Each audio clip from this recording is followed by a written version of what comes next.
Atas nama Bapa dan Putra dan Roh Kudus, amin. Christos Adesti. Alitos Anesti. Selamat berjumpa kembali saudara dengan saya Archimandrit Romo Daniel Biantoro. Kita akan melanjutkan acara kita, yaitu menjawab pertanyaan-pertanyaan yang saudara kirim kepada saya. Saya masih akan melanjutkan menjawab pertanyaan dari saudara Kevin Argasipayung dari Papua.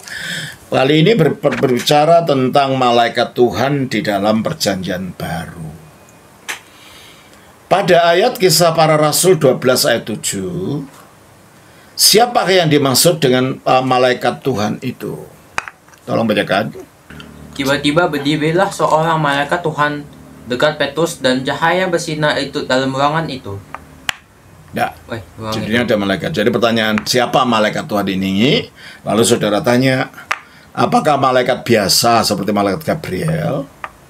Karena setahu saya di Perjanjian Lama seperti yang dilihat Hagar pada Kejadian 16 ayat 7, malaikat Tuhan atau malak Yahweh adalah perwujudan atau pernyataan Tuhan melalui firman-Nya, pribadi Yesus Kristus sebelum berinkarnasi menjadi manusia yang menjelma menjadi malaikat.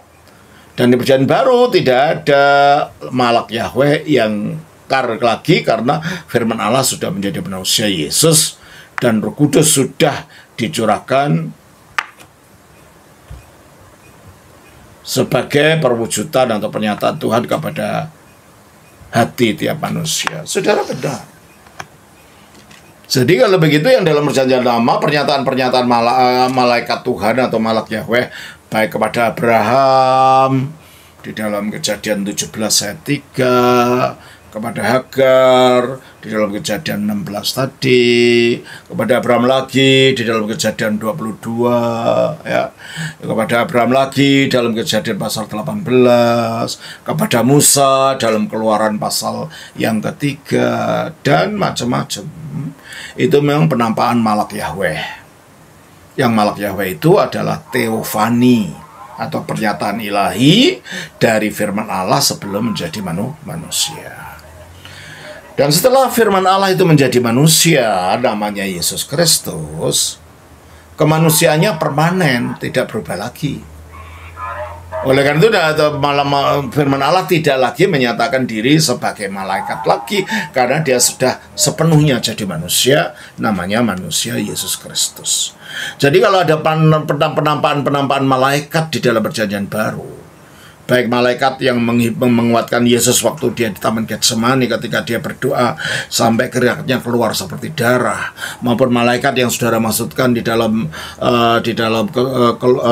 Kisah Rasul pasal 12 ini, atau malaikat yang datang kepada Yusuf, atau malaikat yang datang kepada Maria, itu adalah semuanya malaikat biasa, bukan malak Yahweh.